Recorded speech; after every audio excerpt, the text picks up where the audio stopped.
Bonjour, mesdames et messieurs. Je suis très content d'être ici aujourd'hui et d'avoir la parole. Je suis Mathias Gemelli, enseignant-chercheur à l'Université de Mayence et je suis ici pour vous parler de Delphin de Bene, donc l'un des procureurs qui ont représenté la France au procès de Nuremberg. Mais pour commencer, je voudrais juste faire quelques remarques sur la composition de la délégation française à Nuremberg, donc cette délégation qui a été créée pour le procès. Pour que ce soit clair et pour qu'il n'y ait pas de malentendu là-dessus. On est en été 1945, c'est le moment après la conférence de Londres, quand les puissances alliées principales, les quatre puissances, se sont mis d'accord d'organiser un grand procès contre ces dirigeants de l'Allemagne nazie qui sont toujours en vie et de créer pour ce but, pour la première fois dans l'histoire, un tribunal international, le TMI, tribunal militaire international. Et c'est aussi à ce moment-là que la ville de Nuremberg est choisie pour ce procès qui est en état de planification. Et ensuite, dans les quatre pays impliqués, donc aux États-Unis, en Grande-Bretagne, en Union soviétique et en France, les préparations de ce procès commencent. Du côté français, c'est le ministère de la Justice qui en est chargé, qui en est responsable. Et donc c'est le ministère de la Justice qui choisit le personnel pour le procès de Nuremberg, qui recrute le personnel et qui les envoie ensuite à Nuremberg. Et il est clair que c'est un procès qui va se dérouler à l'étranger, en Allemagne occupée. Donc on a besoin d'un personnel très diversifié.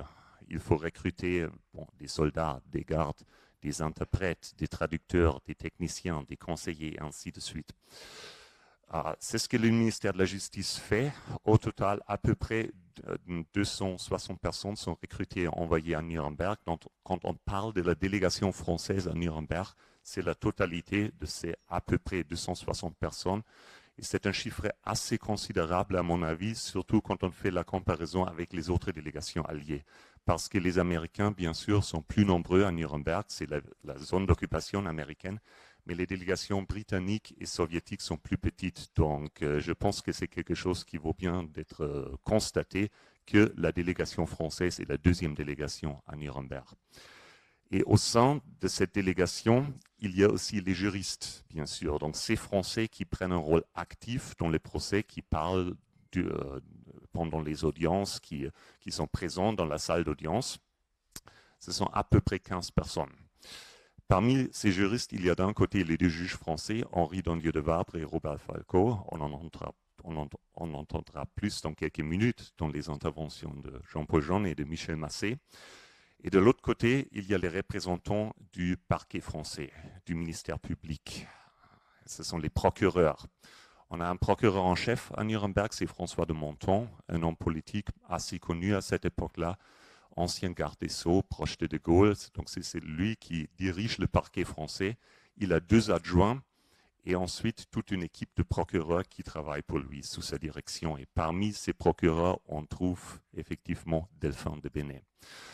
Donc la question c'est, c'est quoi l'intérêt dans le cas de Delphin de Bene? Je pense qu'il y a plusieurs raisons pour cet intérêt. C'est tout d'abord le fait, ou c'est tout d'abord quand on regarde la trajectoire de Delphin de Bene jusqu'à Nuremberg. Parce que cette trajectoire est, à mon avis, assez typique, même exemplaire, en comparaison avec les autres biographies des autres représentants du parquet français. Tout d'abord parce qu'il est magistrat. Donc c'est la première observation importante. Delphin de Bene, l'une des raisons pour lesquelles il est choisi pour le procès de Nuremberg, c'est parce qu'il est magistrat. Delphin de Bene est né en 1907. Il rejoint la magistrature française au début des années 30, d'abord à Rennes, plus tard à Poitiers et à Niort. Et c'est en 1945 une décision du ministère de la Justice d'envoyer des magistrats à Nuremberg parce que bien sûr on a besoin des juristes de profession, mais de l'autre côté on veut aussi choisir des hommes qui ont fait preuve de leur loyauté envers l'État et envers ses institutions, et voilà la raison de choisir des magistrats. Ensuite, on peut établir toute une liste des critères précis selon lesquels ces magistrats sont choisis pour le procès de Nuremberg. On envoie à Nuremberg, par exemple, des magistrats qui ont des connaissances linguistiques qui sont utiles pour le procès. Donc des magistrats qui parlent allemand, anglais, en partie même russe. On choisit des magistrats qui ont déjà mené des enquêtes contre des criminels de guerre en France libérée, ou contre des collaborateurs. C'est aussi quelque chose de très typique. Un autre critère, ce sont des connaissances dans certains domaines dont il est question à Nuremberg. Par exemple, pendant le procès de Nuremberg, on parle beaucoup du pillage économique et financier des pays occupés. Et c'est la raison pour laquelle le ministère de la Justice à Paris recrute des magistrats qui sont des experts du droit économique et financier, donc un autre critère. Mais il y en a surtout un critère qui est crucial pour ces nominations, c'est l'appartenance à la résistance de ces magistrats. Donc le procès de Nuremberg, c'est pour le gouvernement français une question de la crédibilité devant un public international. Il faut demander justice au nom de la France, il faut dénoncer les crimes de l'Allemagne nazie. Et c'est pourquoi on choisit des magistrats qui ont eux-mêmes participé au combat contre les Allemands. Et c'est pourquoi le cas de Delphin de Bennay est un très bel exemple pour un tel choix, parce que Delphin de Bennay est un résistant incontesté. Au début de la Seconde Guerre mondiale, il est mobilisé. Après la défaite de l'été 40, il rentre à Poitiers, et ensuite il commence à soutenir la résistance et à s'engager dans la résistance, surtout en travaillant pour un réseau de renseignement. Et c'est pour cette raison qu'il est arrêté en été 1944 par la police allemande, et son destin est particulièrement tragique parce que Delphin de Bennay est déporté juste avant la retraite de l'armée allemande de la France. Il est déporté au camp de concentration de Buchenwald en Allemagne, où il est détenu pendant 9 mois avant d'être libéré à la fin de la guerre. Donc, Delphin de Bennay n'est pas seulement quelqu'un qui s'est illustré dans la résistance et qui a fait preuve de son courage, mais qui a aussi payé cher son courage, et qui a personnellement souffert, et qui a même été détenu dans un camp de concentration allemand. Donc, voilà la raison pour laquelle il est recruté pour le procès de Nuremberg. Il arrive à Nuremberg en octobre 1945, donc quelques semaines avant que le procès commence, et la question se pose bien sûr, qu'est-ce qu'il fait à Nuremberg? C'est quoi la tâche? C'est quoi le travail d'un procureur français à Nuremberg?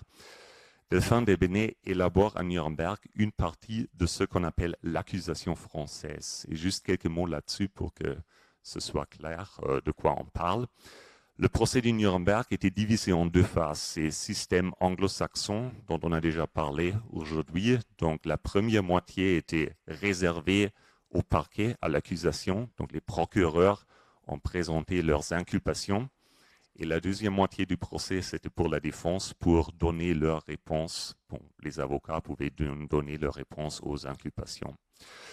Donc la première phase réservée à l'accusation, mais on avait les 4 délégations alliées, donc les Américains, les Britanniques, les Français et les Soviétiques. Et les 4 délégations se sont mis d'accord à ce que chaque délégation parle devant les tribunaux l'une après l'autre. Les Américains ont commencé, ensuite c'était les tours des Britanniques, en 3e position des Français, et les Soviétiques ont fini. Donc il y avait toute une phase dans le procès qui était réservée au parquet français. Donc cette phase a commencé, cette partie du procès a commencé le 17 janvier 1946, et ensuite pendant à peu près 3 semaines, il n'y avait pratiquement que des procureurs français qui ont parlé devant les tribunaux de Nuremberg, qui ont développé et présenté leurs exposés, leurs conceptions juridiques, leurs évaluations de la Seconde Guerre mondiale, des crimes allemands, des conclusions à en tirer. Et c'était bien sûr pour la délégation française aussi le moment et l'occasion de se démarquer des autres délégations alliées. C'est pourquoi je pense qu'il y a ici une autre raison pour laquelle le cas de Delphin de Bennay est très révélateur et très intéressant, parce que de Bennay est quelqu'un qui a personnellement, d'une certaine manière, incarné et qui a vraiment défendu les idées et les motifs centraux de l'accusation française. Je vais vous donner un exemple. Un exemple, c'est une des vraies caractéristiques de l'accusation française, c'est la thèse de la culpabilité collective des Allemands. Donc, c'est une thèse que le parquet français a défendue à Nuremberg, une thèse qui apparaît pour la première fois dans les discours d'ouverture de François de Menthon, mais qu'on trouve partout à Nuremberg dans les interventions des procureurs français. Donc, c'est cette idée qu'il y a dans la salle d'audience de Nuremberg certainement une vingtaine de coupables, les accusés, mais que le procès de Nuremberg sert aussi de forum devant un public international de souligner que les coupables, ce sont effectivement pas que ces hommes, mais ce sont les Allemands, c'est la nation allemande dans la totalité, donc cette idée d'une culpabilité collective. Et en défendant cette thèse, la délégation française s'est visiblement démarquée et était en désaccord ouvert avec les autres délégations, parce que pour les Américains et pour les Britanniques, il y avait à Nuremberg cette conception du complot. Donc, ils ont dit à Nuremberg qu'il y aurait eu un complot que les accusés auraient formé. Donc, un complot, ils ont dupé la communauté internationale, la population allemande. Ils se sont emparés du pouvoir et ensuite ils ont déclenché une guerre. Donc, c'est plus ou moins l'argumentation des anglo-saxons à Nuremberg. Donc, dans cette perception, il n'y avait pas de culpabilité de toute la nation et de la population et de la société allemande. Et pas non plus dans l'approche soviétique, parce que pour les soviétiques, les coupables, c'était une clique de fascistes qui s'est alliée avec les banquiers, les industriels, et qui a ensuite asservi la classe ouvrière en Allemagne, et ensuite déclenché une guerre. Donc, pas non plus de culpabilité de toute la nation. Donc, c'est pourquoi la délégation française était vraiment la seule qui a défendu cette thèse, qui l'a soulignée à Nuremberg. Il y avait bien sûr